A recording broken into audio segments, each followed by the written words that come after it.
Assalamualaikum warahmatullahi wabarakatuh. Bertemu lagi dengan saya di mata kuliah Teori Himpunan Samar di pertemuan ke-14.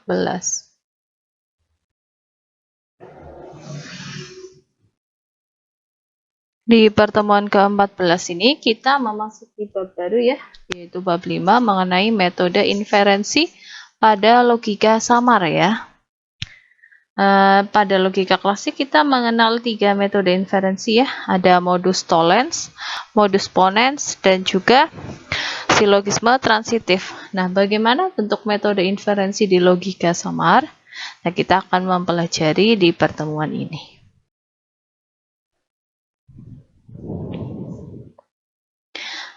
Subbab yang pertama yang akan kita bahas adalah ini ya, 5.1 mengenai modus ponens, modus tollens, dan silogisme transitif ya, yang digeneralisasi ya dari logika klasik. Nah, dalam bab 3 ya, khususnya subbab 3.4 ya, telah dibahas mengenai metode inferensi dalam logika klasik ya, yang meliputi modus ponens, modus tollens, silogisme transitif. Nah, dalam bab ini akan diberikan modus ponens, modus tollens, dan silogisme transitif yang digeneralisasi untuk logika samar. Yang pertama, yang A adalah modus ponens yang digeneralisasi. Nah, perlu diingat kembali ya, modus ponens dalam logika klasik. Ini ya, bentuknya ya, premis 1 apa? X adalah A, premis 2, jika X adalah A, maka Y adalah B, kesimpulannya Y adalah B ya. Atau kalau pakai simbol, premis 1-nya P ya, premis 2-nya jika P maka Q, kesimpulannya Q gitu ya.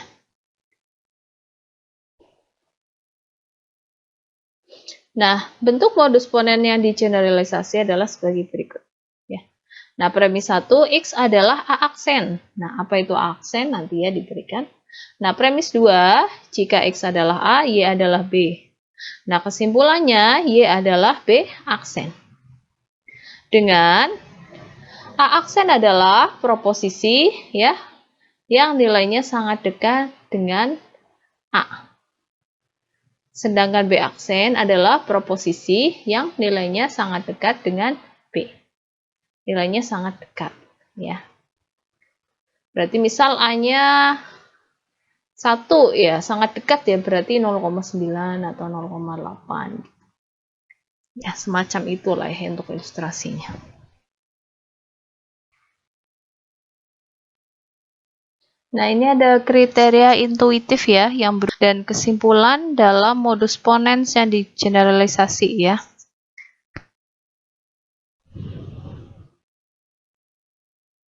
Nah, ini ya, kolom 1 ada kriteria ya, itu ada kriteria P1 sampai P7, lalu di kolom kedua ada premis 1, yaitu X adalah A aksen, lalu kesimpulan ya, di kolom ketiga, Y adalah B aksen. Nah, untuk kriteria P1, premisnya apa? X adalah A, kesimpulannya Y adalah B. Ya. Jadi kalau ada yang premis satunya X adalah A dan kesimpulannya Y adalah B, itu berarti kriteria P1. Nah, kriteria P2 itu dipenuhi jika premis satunya X adalah sangat A, ya, dan Y adalah sangat B. Lalu kriteria P3 ya, X adalah A, Y adalah B. Lalu kriteria P4 adalah premis satunya X adalah lebih atau kurang A, Y-nya adalah, atau kesimpulannya, Y adalah lebih atau kurang B. Lalu kriteria P5, X premis satunya X adalah lebih atau kurang A, kesimpulannya Y adalah B. Lalu kriteria P6 ya, premis satunya adalah X bukanlah A. Yang terakhir, kriteria P7 itu dipenuhi jika premis satunya X bukanlah A, kesimpulannya Y bukanlah B. Ini kriteria intuitif ya.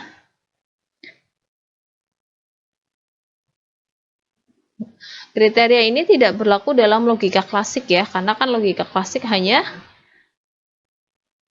satu ya, kasarannya kayak cuma satu kriteria, kan premisnya hanya satu ya, premisnya satu, X adalah A, kesimpulannya Y adalah B gitu. Walaupun seringkali interpretasi ini ya digunakan dalam kehidupan sehari-hari. Maksudnya gimana? Kayak nilai ya, nilai ujian itu kan kadang ada yang merasa 80 misalnya nilai ujiannya. Nah, X misalnya menyatakan nilai ujian. Kan ada yang bilang, X sangat bagus kalau X-nya 80. Ada yang bilang, X biasa aja kalau nilainya 80. Ada juga yang bilang, X 80 tuh nggak bagus. Ya, menurut anak itu 100 yang bagus. Maksudnya seperti itu ya, interpretasi yang digunakan dalam kehidupan sehari-hari. Tapi kalau di logika klasik, kriteria ini tidak berlaku.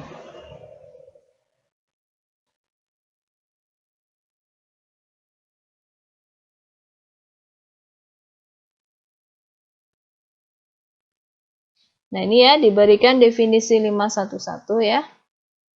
Nah, ini diberikan himpunan samar A dan dalam himpunan semesta U. Oh ya, saya ingatkan ya, untuk di pembahasan bab 5 ini, himpunan samarnya itu kita akan tulis singkat ya, jadi kita tidak akan memakai simbol A tilde ya. Jadi khusus di bab 5 ini, himpunan samarnya itu kita tuliskan seperti himpunan sederhana ya, nggak pakai A tilde. Ya. Oke, ini khusus untuk bab 5 ya.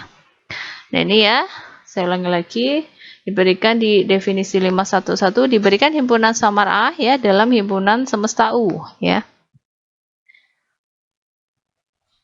Nah, untuk Q1 didefinisikan himpunan samar sangat A atau very A ya, very A berarti ya. Dalam himpunan semesta U dengan definisi fungsi keanggotaan sebagai berikut ya. Ini sangat A atau very A. Jadi mu very A X sama dengan mu AX dikuadratkan untuk setiap X anggota U ya. X anggota himpunan semesta. Ini sangat A ya. Fungsi keanggotaan sangat A. Lalu ada didefinisikan himpunan samar lebih atau kurang A, atau istilah asingnya more or less A ya, dalam himpunan semesta U dengan fungsi keanggotaan sebagai berikut. Nah, ini ya, mu more or less A, X ya, itu sama dengan ini, mu AX ya, pangkat setengah untuk setiap X anggota U. Kalau sangat pangkat 2, kalau more or less itu pangkat setengah. Nah, ini contoh ya. Misal diberikan himpunan semestanya 1, anggotanya ya, 1, 2, 3, 4, 5. Dan himpunan samar small ya, didefinisikan sebagai berikut. Nah, ini sebagai titik-titik ya. 1 memiliki nilai keanggotaan 1, 2 memiliki derajat keanggotaan atau nilai keanggotaan 0,8, 3 memiliki derajat keanggotaan 0,6, 4 derajat keanggotaannya 0,4, dan 5 derajat keanggotaan atau nilai keanggotaannya 0,2. Nah, dari definisi 511 tadi apa?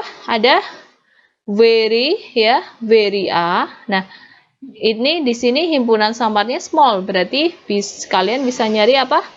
Very small ya, atau more or less small ya.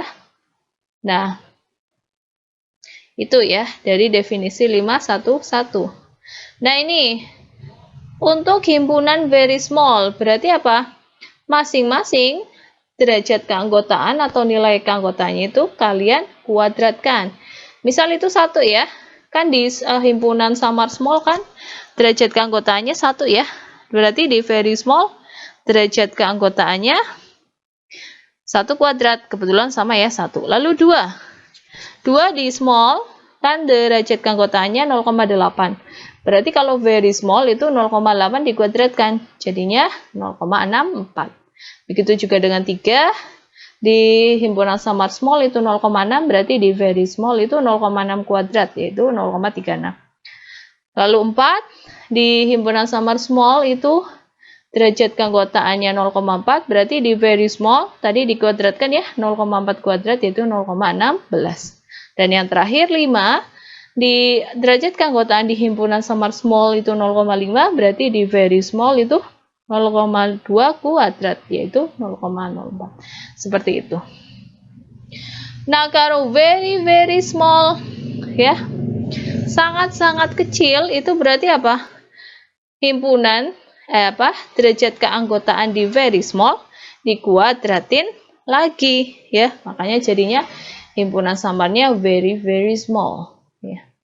Nah, tinggal sekali lagi saya ingatkan, derajat keanggotaan di very small dikuadratin lagi. Itu ya. 1 derajat keanggotaannya 1 kuadrat 1. Lalu itu di very small 0,642 ya. Nah, di very small dikuadratin 0,64 dikuadratin itu 0,496. Sampai yang terakhir ya 5. Itu di very small derajat keanggotaannya 0,04, berarti di very small adalah 0,04 kuadrat yaitu 0,0016. Ya, ngitungnya pakai kalkulator aja nanti ya, pakai alat bantu ya. Nah, more or less sekarang, more or less small. Berarti kita lihat himpunan samar small lagi ya. More or less tadi apa? Akar ya. Nah, berarti derajat keanggotaan 1 akar 1 ya di more or less small. Kebetulan 1 ya.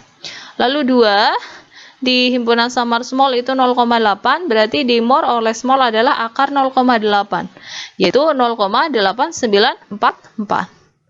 Di 3 di himpunan samar small derajat keanggotaannya 0,6, berarti di more or less small adalah akar dari 0,6 itu 0,7746. Ini pembulatan ya. Sampai yang terakhir 5 di derajat keanggotaannya di small itu 0,2. Berarti di more or less small itu akar dari 0,2 yaitu 0,4472 gitu ya. Gampang ya.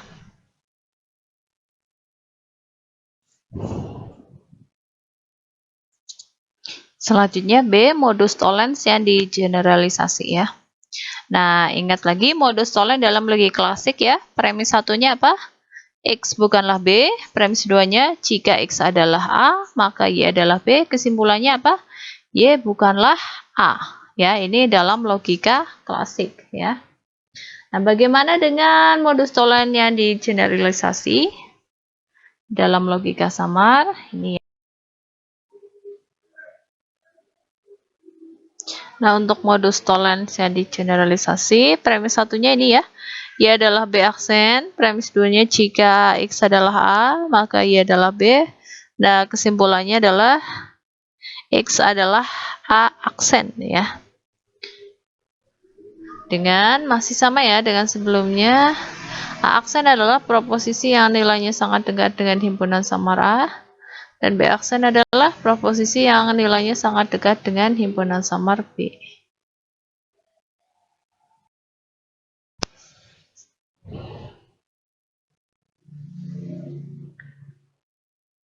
Nah, ini ada kriteria intuitif yang berhubungan dengan premis 1 dan kesimpulan dalam modus tollens yang digeneralisasi ya, adalah sebagai berikut. Nah, untuk ini modus tollens ada 5 kriteria ya, dari T1 sampai T5. Kriteria T1 terpenuhi jika premis satunya ya, Y bukanlah B, kesimpulannya X bukanlah A. Lalu ke kriteria T2 itu dipenuhi ketika premis satunya Y bukanlah sangat B, kesimpulannya Y bukanlah sangat A. Lalu kriteria T3 premis satunya Y bukanlah lebih kurang B, kesimpulannya X bukanlah lebih kurang A. Lalu kriteria T4 premis satunya Y adalah B, kesimpulannya apa? X tidak diketahui ya. Lalu T5 kriteria T5 premis 1 Y adalah B, kesimpulannya X adalah A. Seperti itu ya.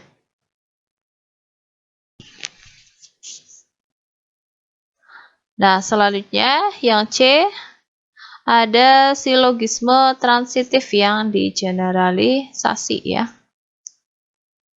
Nah, dalam logika klasik ya, silogisme transitifnya seperti ini ya. Premis 1 apa? Jika X adalah A, maka Y adalah B. Premis 2-nya, jika Y adalah B, maka Z adalah C. Kesimpulannya, jika X adalah A, maka Z adalah C. Nah, bagaimana silogisme transitif yang digeneralisasi? Itu sebagai berikut.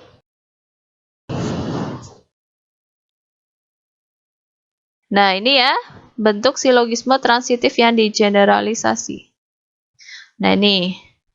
Premis 1 ya, jika X adalah A, maka Y adalah B ya. Ingat ya. Premis 2-nya, jika Y adalah B ya, B aksen ya, dan Z adalah C aksen. Nah, premis 2-nya, jika Y adalah B aksen, maka Z adalah C ya. Jadi di sini penghubungnya adalah Y adalah B dan Y adalah B aksen ya. Di premis 1 Y adalah B. Di premis 2-nya, Y adalah B aksen. Kesimpulannya apa? Kesimpulannya, jika X adalah A, maka Z-nya adalah C aksen. Apa itu B aksen dan C aksen? Nah, ini ya. Dengan B aksen, masih sama ya. Adalah proposisi yang nilainya sangat dekat dengan himpunan samar B ya. Lalu C aksen adalah proposisi yang nilainya sangat dekat dengan himpunan samar C ya.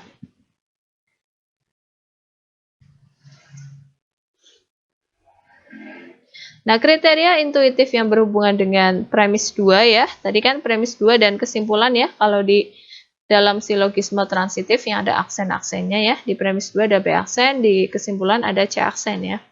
Nah, di generalisasi ini ya, dalam silogisme transitif yang digeneralisasi adalah sebagai berikut. Nah, ini ada 7 kriteria ya, dari S1 sampai S7 ya. Bisa kalian baca sendiri ya, dari premis 1 apa, kesimpulannya apa. Kriteria 1 itu dipenuhi jika premis 1-nya Y adalah B dan kesimpulannya Z adalah C. Ya, bisa kalian baca sendiri ya, sampai S7. Itu adalah kriteria intuitif ya.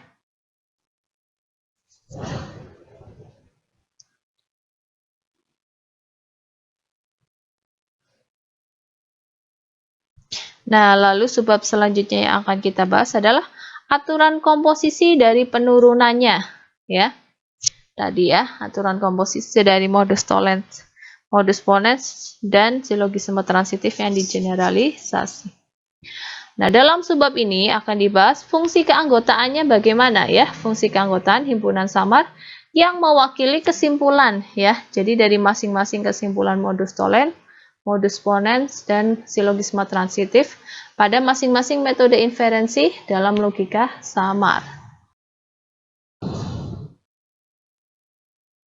Nah, A ya, kita akan bahas bagian A, ini untuk modus ponens yang digeneralisasi fungsi keanggotaan dari kesimpulannya itu bagaimana. Nah ya, diberikan dalam definisi 521 ya. Nah, ini diberikan himpunan samar A dan B ya, berturut-turut dalam himpunan semesta U dan V. Jadi himpunan samar A di himpunan semesta U, B itu subsetnya V ya, di dalam himpunan semesta V. Lalu ada himpunan samar A aksen, tadi aksen apa?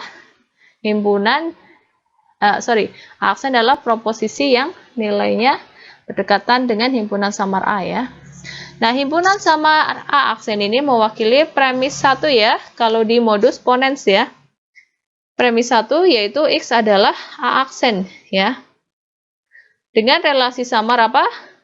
A, jika A maka B, ini ada di dalam U cross V ya. Relasi samar jika A maka B ada di dalam U cross V yang mewakili premis 2, yaitu apa? Jika X adalah A, maka Y adalah B. Ya. Lalu, ini ya kesimpulannya. Himpunan samar B aksen yang mewakili kesimpulan Y adalah B aksen diturunkan sebagai berikut.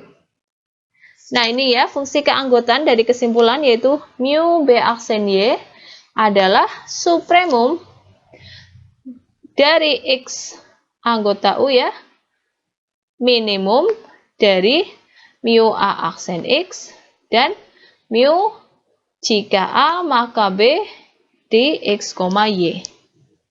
Gitu. Ini fungsi keanggotaan dari kesimpulannya B aksen. Ya. Jadi supremum dari X anggota U dari minimum mu A aksen X dan mu A maka B dx, y. Nanti di contohnya akan lebih jelas ya. Contoh ya. Nah ini ya. Diberikan himpunan semesta U, X1, X2, X3. Lalu himpunan semesta V, Y1, Y2. Lalu implikasi jika X adalah A, Y adalah B, itu berarti premis 2 ya. Dengan A adalah ini ya, himpunan samar A adalah X1-nya 0,5, X2-nya 1, X3-nya 0,6, lalu himpunan samar B ya, itu Y1 anggotanya, derajat keanggotaannya 1, Y2 0,4. Itu premis 2-nya ya, implikasinya ya. Lalu premis 1-nya, jika X adalah aksen, itu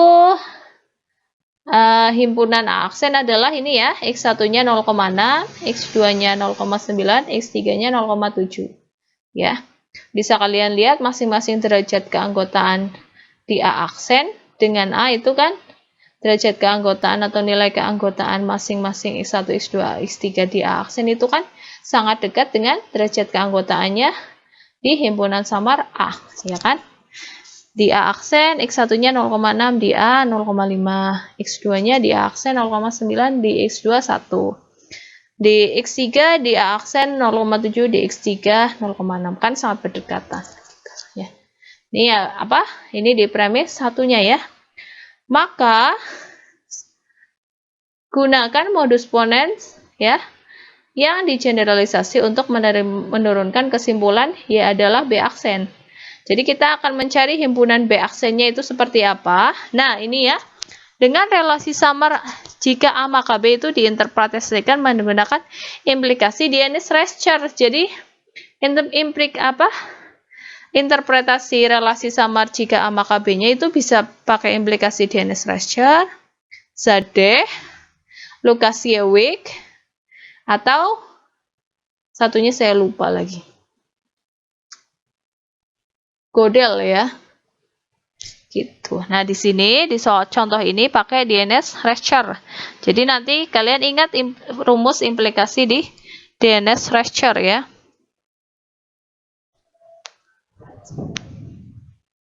Jawab. Nah, ini ya, karena relasi samar jika A maka B itu diinterpretasikan menggunakan implikasi Dienes-Rescher, maka nah kalian ingat ya, pakai Dienes-Rescher itu mu jika A maka B di X, Y itu sama dengan maksimum dari 1 min mu AX dan mu BY. Jadi ingat kembali ya di pertemuan sebelumnya jenis-jenis implikasinya.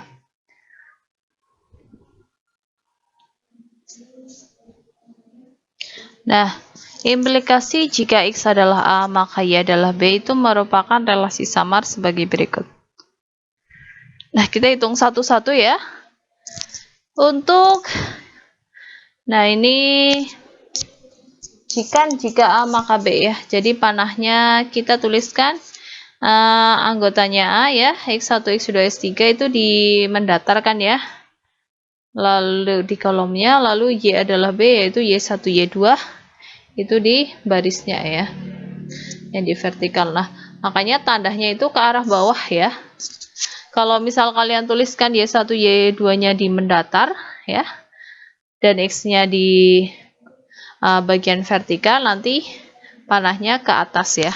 Karena ini adalah jika X adalah A, maka Y adalah B.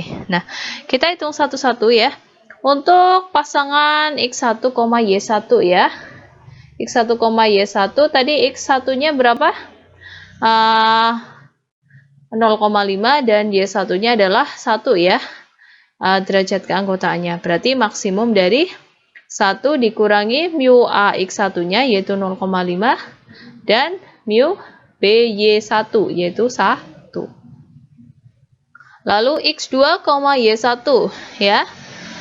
Berarti maksimum dari 1 min mu AX1, mu AX2 ya. Mu AX2 adalah 1 dan mu BY1 adalah 1. Jadi maksimum dari 1 min 1 dengan 1. Ya. Nah, untuk yang lain kalian bisa mengikuti ya. Nah, berarti bisa kita tulis untuk yang X1, Y1 itu berarti maksimum dari 0,5 dengan 1 ya. Lalu X2, Y1 adalah maksimum dari 0 dan 1 ya. Ini nanti kalian bisa tuliskan dalam satu tabel ya, tapi ini saya tuliskan dalam 2 tabel ya, gak masalah ya. Nah, itu ya, nanti untuk seterusnya kalian tinggal mengikuti ya, menyesuaikan. Kalau X3, Y2 ya berarti maksimum dari 1 min mu A X3, mu B Y2, kayak gitu ya, tinggal menyesuaikan. Nah, sehingga kita dapat hasil akhirnya seperti ini ya. Implikasi jika A maka B-nya, relasi samanya sebagai berikut yang terakhir ya. X1, Y1 kan itu maksimum dari 0,5 dengan 1. Maksimumnya antara 0,5 dan 1 ya, 1. X2, Y1 itu maksimum 0 dengan 1 ya. Berarti yang lebih besar adalah 1. Begitu seterusnya ya. Pokoknya tinggal mengikuti. Kalian tadi lihat derajat keanggotaannya dari X1, X2, X3 dan juga Y1, Y2 ya. Tinggal teliti aja ya di sini. Itu ya, tabel terakhir itu merupakan relasi samar. Jika X adalah A, maka Y adalah B. Selanjutnya apa? Selanjutnya diperhatikan langkah berikut.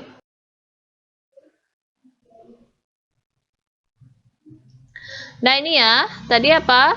Diperhatikan bahwa fungsi keanggotaan kesimpulannya ya, ini kan modus ponens, yaitu mu B aksen Y adalah supremum dari X anggota U dari minimum mu A aksen X dengan mu A maka B di X, Y, ya kan? Berarti kita harus mencari dulu minimum dulu ya, minimum mu A aksen X dengan mu jika A maka B di X, Y. Maka ya, nah kita hitung untuk yang mu B aksen Y1 ya. Berarti kita Y-nya kan ada berapa? Ada 2 ya. Berarti nanti kita mencari mu B aksen Y1 dan mu B aksen Y2. Kalau misal B-nya itu, B kan tadi apa? Subsetnya V ya. Misal V-nya itu Y1, Y2, Y3 ya, nanti kalian nyari mu B aksen Y1, mu B aksen Y2, dan mu B aksen Y3. Tapi dalam hal ini, karena Y-nya hanya ada 2 ya, Y1 dan Y2, kita cukup mencari mu B aksen Y1 dan mu B aksen Y2. Nah, untuk mu B aksen Y1 berarti supremum. Nah, kalian lihat itu kan supremum dari X, U ya. Berarti X anggota U kan apa? X1, X2, X3. Minimum dari apa? Mu. Nah, ini ya pasangannya ya. Yang pertama minimum dari mu A X1 dengan mu jika A maka B X1, Y1 ya. Ini untuk Y1, khusus untuk Y1 ya. Berarti kan pasangannya X1, Y1, X2, Y1 dan X3, Y1. Makanya ini ada 3 nilai minimum. Nilai minimum yang kedua adalah mu A aksen X2, mu jika A maka B X2, Y1.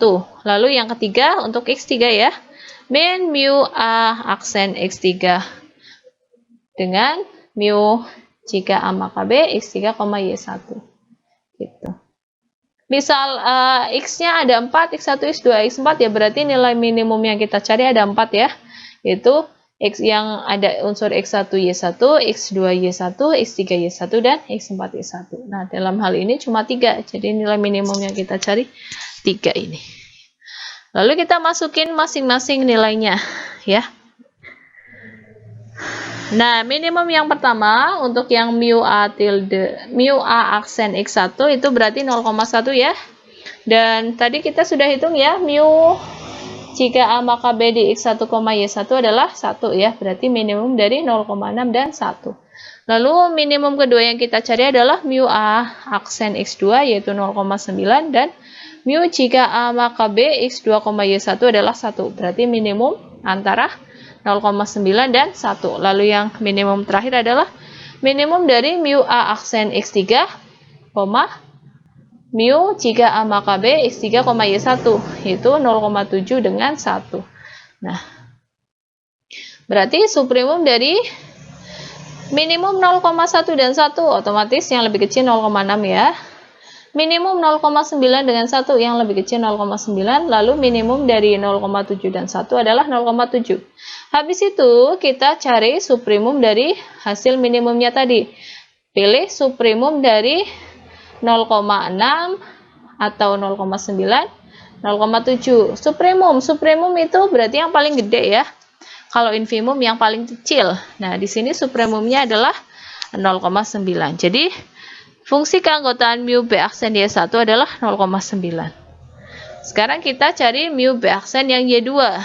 Berarti pasangan X1 Y2, X2 Y1, dan X3 Y2.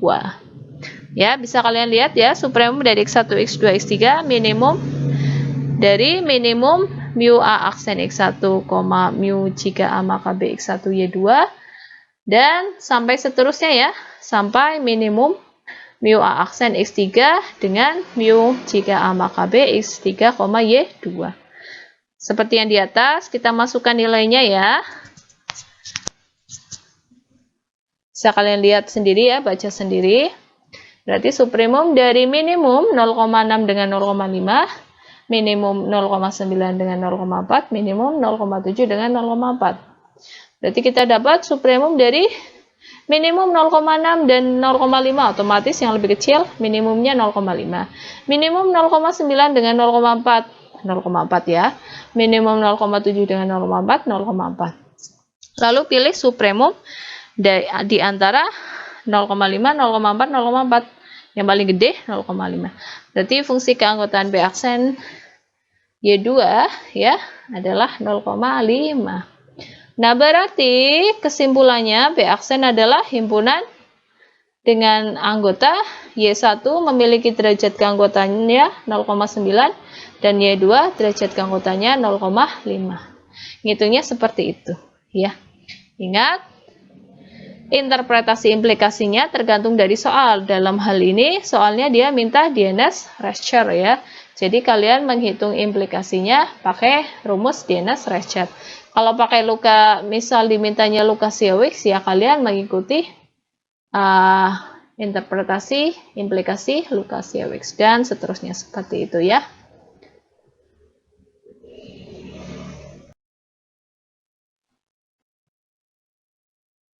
Ini latihan 1 ya. Ini ya. Ini ya, bisa kalian baca sendiri. Diberikan himpunan semestanya masih sama ya. U-nya X1, X2, X3, V-nya Y1, Y2. Lalu implikasi jika X adalah A, Y adalah B, ini berarti premis 2-nya ya. Ini A-nya, bisa kalian baca sendiri ya. Lalu B-nya masih sama ya, juga dengan tadi ya. Y1-nya 1, Y2-nya 0,4. A aksennya juga masih sama ya. Nah, ini masih sama, diminta gunakan modus ponens ya untuk menurunkan kesimpulan dia adalah B aksen. Nah, dia minta relasi samanya diinterpretasikan menggunakan implikasi Zadeh. Kalau tadi di contohnya pakai Dienes-Reitscher, sekarang dia pakai implikasi Zadeh. Nah, berarti kalian lihat lagi rumus dari implikasi Zadeh itu apa untuk menghasilkan relasi samar jika A maka B. Untuk menghitung fungsi keanggotaannya ya, gitu. Oke, pakai implikasi Zadeh. Kalian lihat di pertemuan sebelumnya, gitu ya.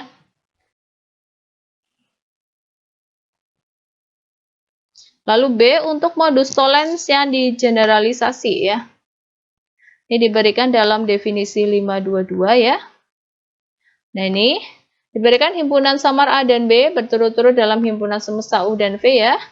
A subsetnya U, B subsetnya V. Nah, himpunan samar B aksen yang mewakili premis 1, yaitu Y bukanlah B aksen, adalah dan juga relasi samar jika A maka B itu ada di dalam U cross V ya, mewakili premis 2, yaitu jika X adalah A, maka Y adalah B ya.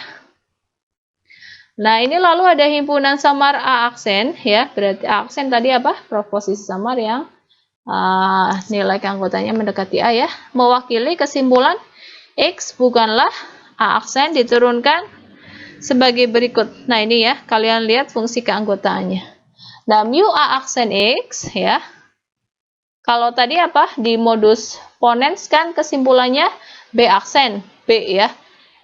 B-nya kan apa? Y ya. Kalau di sini kesimpulannya kan X bukanlah A aksen.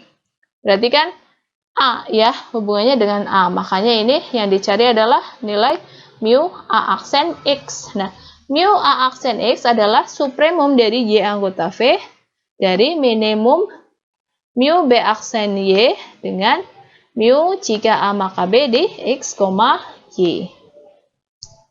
Nah, untuk ya, seperti itu. Ini rumusnya. Rumus penurunannya ya. Contoh ya. Ini ya. Sama dengan contoh sebelumnya, simpulan semestanya U, X1, X2, X3, V, Y1, Y2 ya. Lalu implikasi jika X adalah A, Y adalah B ya. Ini berarti premis 2-nya dengan A-nya masih sama ya dengan contoh sebelumnya. Dan B-nya juga masih sama. Lalu ini premis ke-1-nya, jika diberikan Y adalah B aksen. Nah, ini B aksennya ya. Y1 derajat keanggotanya 0,9 dan Y2 derajat keanggotanya 0,7 ya. Nah, maka gunakan modus Tholen yang digeneralisasi ya, tadi ya, kesimpulannya, penurunan kesimpulannya untuk menurunkan kesimpulan X adalah A aksen ya. Dengan relasi samar, jika A maka B-nya diinterpretasikan pakai ini. Dia pakai implikasi Lucas-Yawicz ya. Kalau di contoh sebelumnya pakai Dienes-Recher. Nah, sekarang pakai Lucas-Yawicz. Nanti menghitung relasi samar jika A maka B, itu pakai Lucas-Yawicz ya.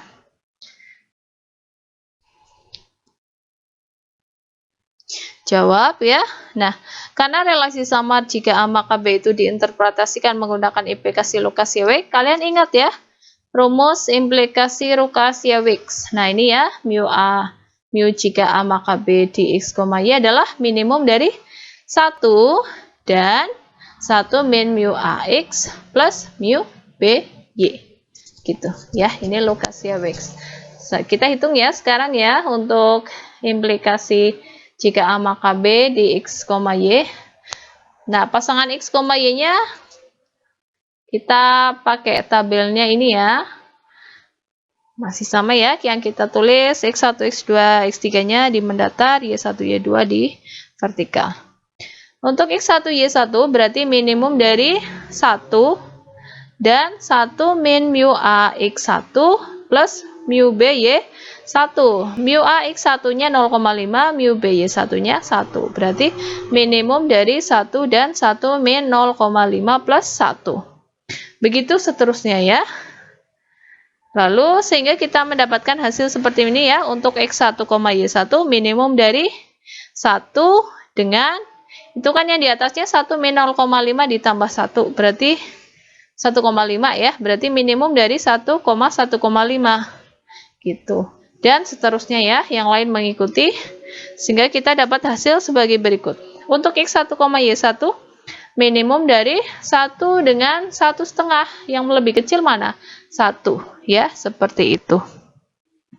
Dan seterusnya itu mengikuti ya, sehingga kita dapat tabel relasi samar jika A maka B dengan Lucas-Yawicz ya. Kita akan menghasilkan relasi samarnya seperti tabel yang terakhir sendiri. Gitu ya. Selanjutnya. Nah, ini ya. Karena tadi di premis satunya ini B aksennya ya, Y1-nya 0,9, Y2-nya 0,7, maka tadi rumusnya ini ya. Nah, kan seperti ini ya, kita akan mencari mu A aksen X1, mu A aksen X2, dan mu A aksen X3. Karena akan A aksen kan berhubungan dengan A ya, A sendiri itu subsetnya U. U sendiri kan apa anggotanya? X1, X2, X3. Makanya kita harus mencari nilai keanggotaan dari mu A aksen X1, mu A aksen X2, dan mu A aksen X3. Nah, untuk mu A aksen X1, Untuk X1 berarti kita ada dua pasang ya. X1 dengan Y-nya. Kan Y-nya hanya ada dua ya, Y1, Y2. Berarti nilai minimum yang ada itu pasangannya itu ada dua ya, X1 Y1, X1 Y2. Begitu juga untuk mencari X2 ya. Nanti berarti pasangannya X2Y1, X2Y2. Untuk X3 juga begitu, X3Y1, X3Y2. Nah, sekarang kita akan mencari terlebih dahulu mu A aksen X1. Berarti supremum tadi kan dari apa? Y anggota V ya. Y anggota V kan? Y-nya kan Y1, Y2. Jadi supremum dari Y1, Y2 dari minimum mu B aksen Y1 dengan mu jika A maka B X1, Y1 ya. Lalu minimum dan juga minimum dari mu B aksen Y2 dengan mu jika A maka B X1, Y2. Nih ya, nanti kalian nilainya masing-masing dimasukkan, kalian akan dapat supremum dari minimum 0,9 dengan 1 dan minimum 0,7 dengan 0,9. Ya pokoknya sambil lihat tabel nanti mengerjakannya ya. Nah, sehingga diperoleh sama dengan supremum dari 0,9 dan 0,7. Yang lebih besar mana? 0,9 gitu. Ini untuk X1. Nah, untuk X2 berarti pasangannya X2, Y1 dengan X2, Y2 ya. Berarti supremum dari minimum mu B aksen Y1 dengan mu A maka B X2 Y1 ya, dengan dan minimum dari mu B aksen Y2 dengan mu A maka B X2 Y2. Nah, masing-masing nilainya kalian masukkan ya, sehingga sama dengan dapat supremum dari minimum 0,9 dengan 1 dan minimum 0,7 dengan 0,4. Minimum 0,9 dengan 1 yang lebih kecil 0,9 ya. Minimum 0,7 dengan 0,4 yang lebih kecil 0,4. Sehingga kita dapat sama dengan supremum antara 0,9 dan 0,4. Yang lebih besar di mana? 0,9. Berarti mu A aksen X2 adalah 0,9. Lalu yang ketiga mu A aksen X3. Berarti pasangannya X3Y1, X3Y2 ya. Berarti supremum dari minimum mu B aksen Y1 dengan mu A maka B X3Y1 ya. Dan juga minimum mu B aksen Y2 dengan mu A maka B X3Y2. Kalian masukkan ya nanti masing-masing nilainya. Mu B aksen Y1 0,9, mu A maka B X3Y1 X3Y1 1 ya. Jadi minimum 0,9 dengan 1. Lalu yang belakangnya minimum 0,7 dengan 0,8. Minimum 0,9 dengan 1 yang lebih kecil 0,9 ya. Minimum 0,7 dan 0,8 yang lebih kecil 0,7. Berarti sama dengan supremum dari 0,9 dan 0,7. Mana yang lebih besar? Supremum 0,9. Jadi kalian dapat untuk X1 0,9 ya. X2 0,9, X3 juga 0,9. Ini kebetulan sama semua ya. Jadi kita punya himpunan A aksennya sama dengan X1 dengan derajat keanggotaan 0,9, X2 dengan derajat keanggotaan 0,9, X3 juga dengan derajat keanggotaan 0,9.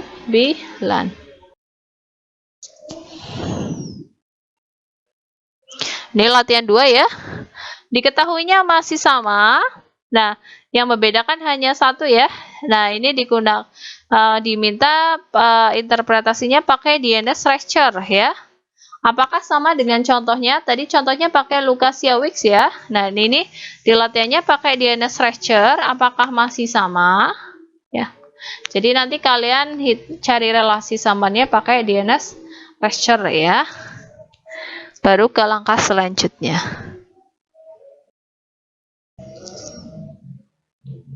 Lalu yang C untuk silogisme transitif yang digeneralisasi. Ini diberikan dalam definisi 523 ya. Ini ada 3 ya, 3 himpunan samar yang terlibat. A, B, C ya, berturut-turut dalam himpunan semesta U, V, W. A subsetnya U, B subsetnya V, C subsetnya W.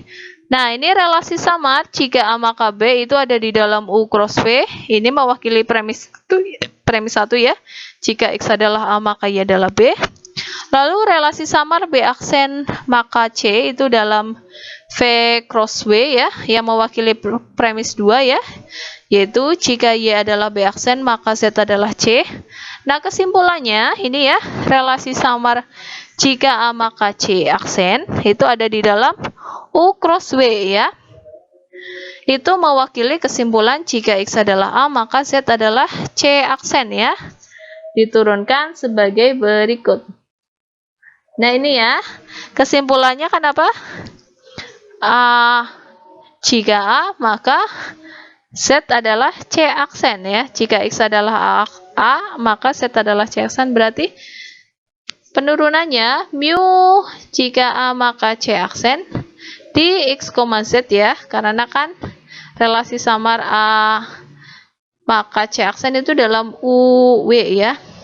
Jadi misal U anggotanya X ya, V anggotanya Y, Z anggotanya W ya, di sini ya.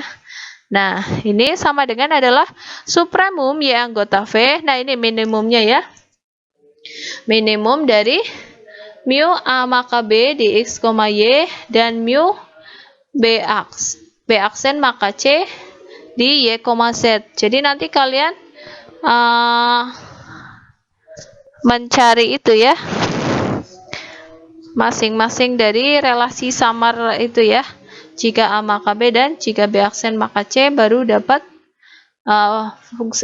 nilai keanggotaan jika A maka C aksen di X, Z nya. Gitu. Ini untuk penurunan untuk silogisme transitif yang digeneralisasi. Contoh ya.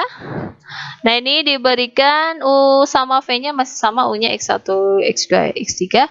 V-nya anggotanya Y1, Y2 ya. Lalu W-nya adalah Z1, Z2, Z3, Z4 ya. Lumayan banyak nih.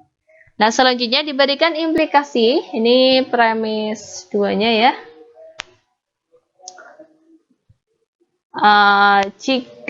Ini premis 1 ya. Jika X adalah A, maka Y adalah B ya. Dengan, nah ini, A-nya ini ya, bisa kalian baca sendiri, X1-nya 0,5, X2-nya 1, X3-nya 0,6, B-nya Y1-nya 1, Y2-nya 0,4 ya, derajat keanggotaannya. Ini premis 1-nya. Lalu premis 2-nya, ya, implikasi jika Y adalah B aksen, maka Z adalah C dengan B aksennya ini ya, B aksennya Y1-nya 0,6, Y2-nya 0,3 ya. Lalu C, himpunan samar C ya, Z1-nya 0,5, Z2 0,1, Z3 0,4, Z4 1. Nah, ini ya, dengan implikasi Lukasiewicz. Nah, ini pakai minta Lukasiewicz ya. Untuk menginterpretasikan relasi samar jika A maka B ya, B aksen maka C ya. Tentukan kesimpulan implikasi jika X adalah A dan Z adalah C aksen. Jadi kita mencari relasi samarnya 2 kali ya, yang jika A maka B dan juga B aksen maka C. Nah, ini di soal ini minta pakai Lukasiewicz. Kebetulan untuk Lukasiewicz yang jika A sama B sudah dihitung tadi ya di contoh sebelumnya ya, sepertinya ya. Kita lihat ya penyelesaiannya bagaimana.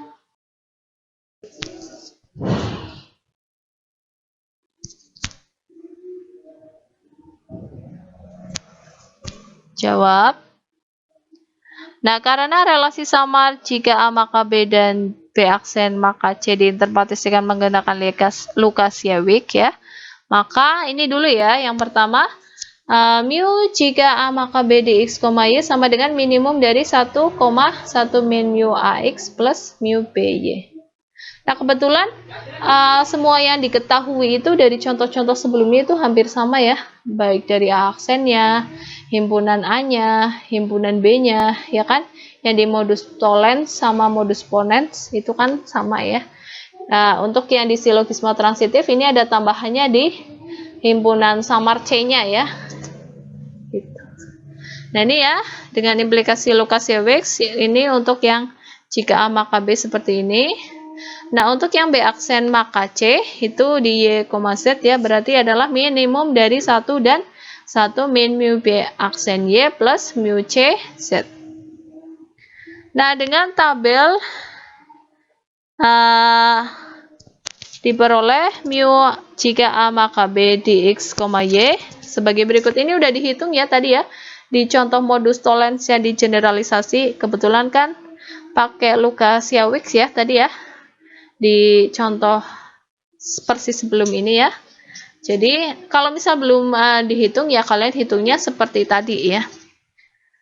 Ini ya, kita kan dapat ini ya dari contoh yang modus tollens digeneralisasi. Langkah-langkahnya sama ya. Nah, berarti kita tinggal mencari untuk relasi samar B aksen maka C ya. Yang kedua. Nah, dengan tabel ya, tabel atau matriks ya diperoleh mu B aksen maka C di Y, Z sebagai berikut ya. Tadi rumusnya ini ya.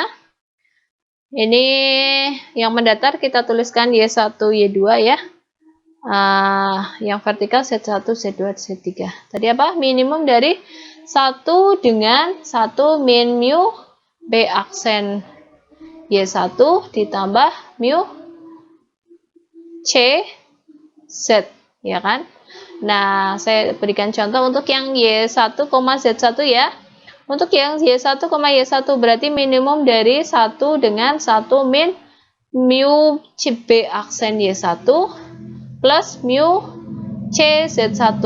Nah, mu B aksen Y1 adalah 0,6 dan mu C Z1 adalah 0,5. Berarti minimum dari 1 dengan 1 min 0,6 plus 0,5. Sama dengan ya, minimum dari 1 dengan 1 min 0,6 ditambah 0,5 adalah 0,9. Jadi sama dengan minimum 1 dengan 0,9. Begitu seterusnya ya sampai Y2, Z4. Ya. Sehingga kita akan dapat untuk yang Y1, Z1 ya. Itu kan minimum 1 dengan 0,9. Yang lebih kecil adalah 0,9. Yang lain mengikuti ya. Sehingga kita sudah dapat ya untuk relasi samar jika A maka B dan juga B aksen maka C ya. Kita sudah dapat semua derajat keanggotaannya ya. Selanjutnya tinggal mencari simpulannya ya tadi ya.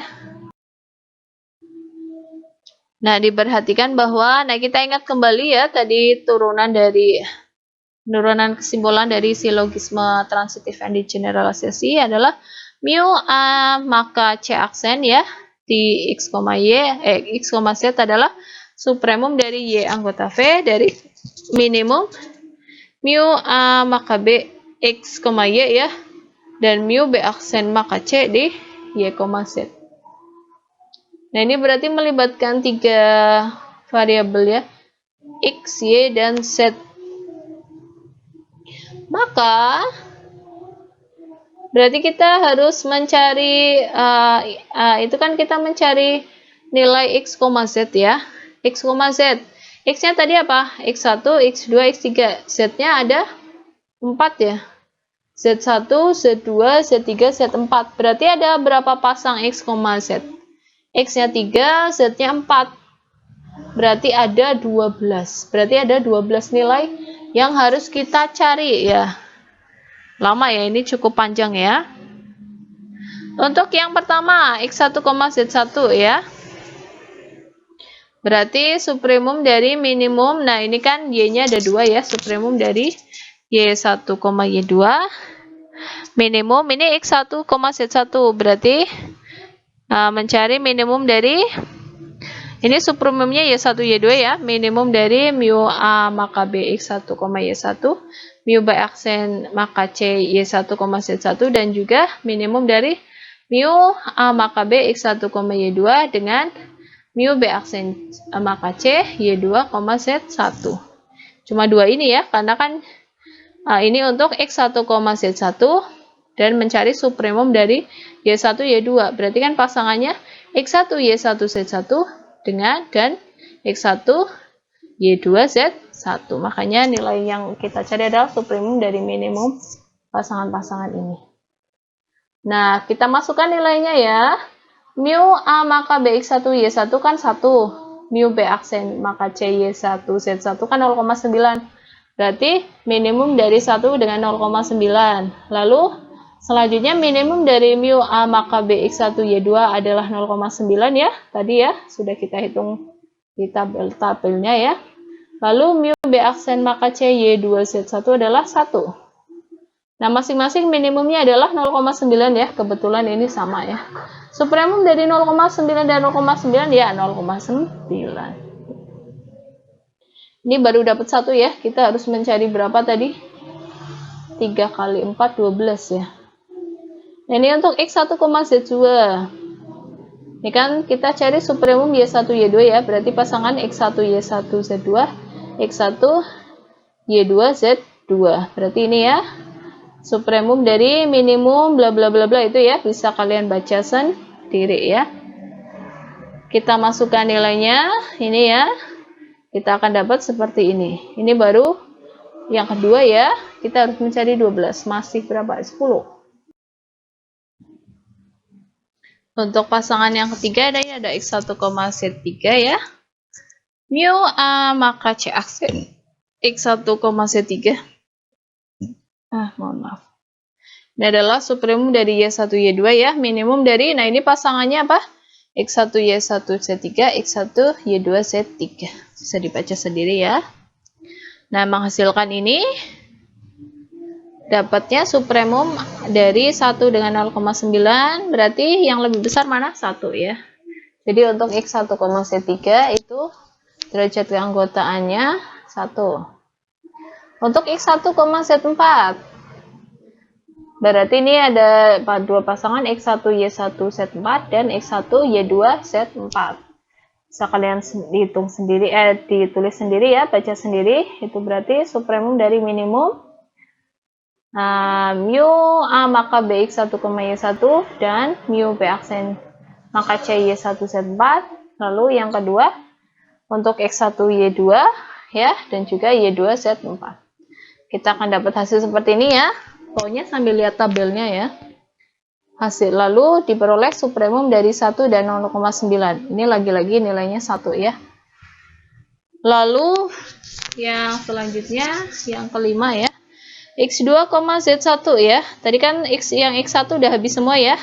X1, Z1, X1, Z2, X1, Z3, X1, Z4. Sekarang kita lanjut yang ke X2. Kita akan cari X2, Z1, X2, Z2, X2, Z3, dan X2, Z4.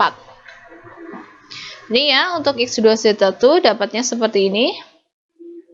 Kalian bisa nanti baca dengan teliti sendiri ya. Di akhir kita dapat supremum dari 0,9 dan 0,4. Yang lebih besar adalah 0,9. Berarti untuk X2, Z1 adalah 0,9 ya. Lanjut. Nah, untuk X2, Z2, ini kita dapat bentuknya seperti ini ya. Nah, hasilnya seperti ini. Yang terakhir kita dapat supremum dari 0,5 dan 0,4. Yang lebih besar apa? 0,5 ya. Lanjut ya, ini untuk X2, Z3. Berarti sama dengan seperti ini. Ya. Lalu lanjut, hasilnya ini. Nah, yang terakhir supremum antara 1 dan 0,4. Berarti 1 ya, yang lebih gede 1. Lalu untuk X2, Z4 ya. Otomatis akan dapat bentuknya supremum dari minimum ini ya. Pasangannya X2, Y1, Z4 dengan X2, Y2, Z4 ya. Ini hasilnya akan seperti ini. Dan yang terakhir supremum dari 1 dan 0,4 lagi ya. Hasilnya adalah 1 ya, yang lebih besar.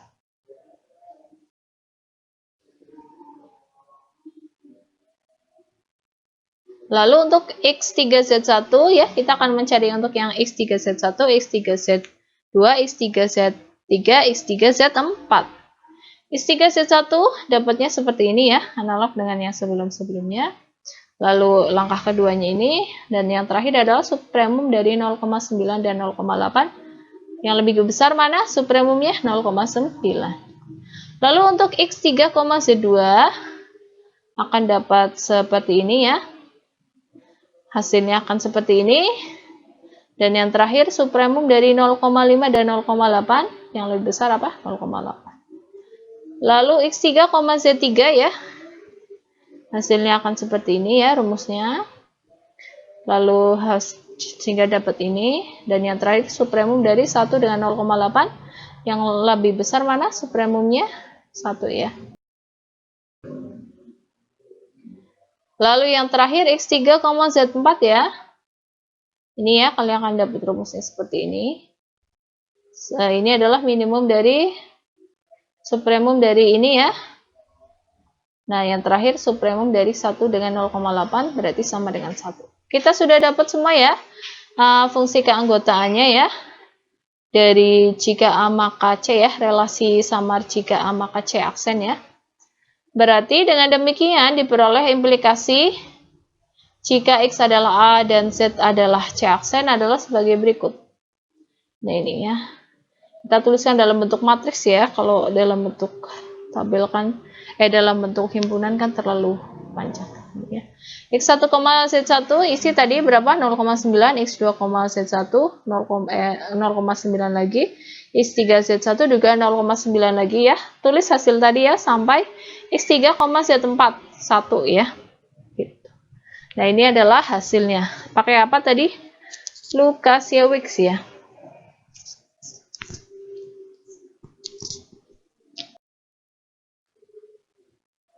Nah, ini untuk latihan 3. Masih sama dengan contoh tadi ya. UVW-nya masih sama. Ya. Ini juga AB-nya masih sama ya. Untuk premis 1, untuk premis 2-nya B aksen dan C-nya juga masih sama. Nah, dia minta pakai implikasi zadeh. Ya, untuk interpretasi relasi samar jika A maka B dan jika B aksen maka C. Jadi nanti kalian hitung jika A maka B dan jika B aksen maka C pakai implikasi zadeh. Lihat ya yang implikasi zadeh. Lalu habis itu baru menentukan implikasi kesimpulan ya, yang berupa implikasi jika X adalah A maka Z adalah C aksen. Seperti itu. Ya. Nah, untuk materi di pertemuan ke-14 seperti itu ya. Jadi memang ini lebih ke teknik ya, perhitungan ya. Jadi kalian memerlukan ketelitian saja ya. Teliti ya, yang penting teliti aja. Sambil memperhatikan interpretasi implikasi apa yang digunakan dalam relasi samarnya.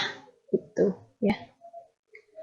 Ingat yang kita pakai itu kecuali implikasi Mamdani ya. Yang bisa kita gunakan adalah di relasi samar apa aja? Dienes-Rechter, Zadeh, Gödel, dan Lukasiewicz ya. Ya, seperti itu ya. Oke, jika ada pertanyaan silahkan disampaikan. Terima kasih atas perhatiannya ya. Mohon maaf jika ada kesalahan. Wassalamualaikum warahmatullahi wabarakatuh.